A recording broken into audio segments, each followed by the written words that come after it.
Everything has to go digital. The job availability today is, it's got to be digital. There are very few of the old analog hands-on jobs left. Yes, there are a few of them out there, but the vast majority and the majority of jobs that pay better than minimum wage are all in digital. One of our biggest problems, and it has always been this way, and it will never change, and we're not expecting it to change, but our biggest problem is that we have to produce an output, which would be our students, and their outcomes have to be better than a poverty level starting position. This is what the federal government calls gainful employment, and if we can't produce that, then we really have an issue with surviving in this economy.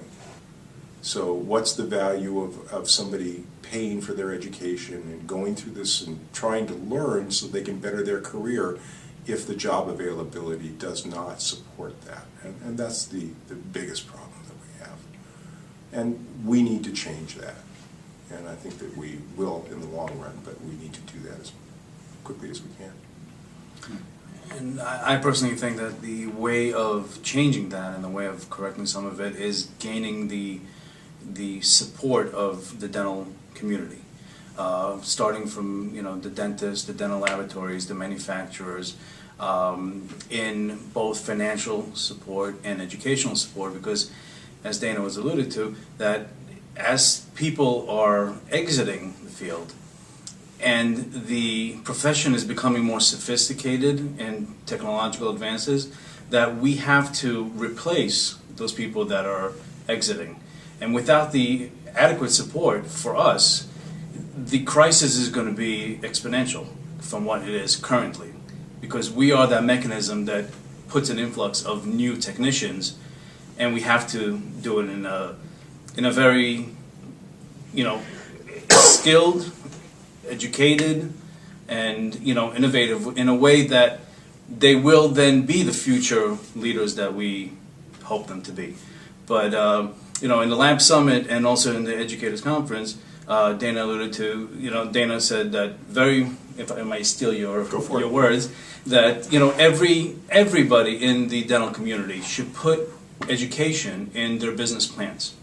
It should be allocated a certain amount of resources, whether again financial, educational, to be able to input back and give back to the community and replenish what is going to be missing in the community, because otherwise in 10 years from now we would be in a very, very bad crisis if the dental community doesn't come together and unite and support the educational system, because there just won't be people to do the work. That the manufacturers might be selling big box or widgets, whatever they want to call it, but there won't be anybody there to use it and utilize it, so it will quickly hurt them as well.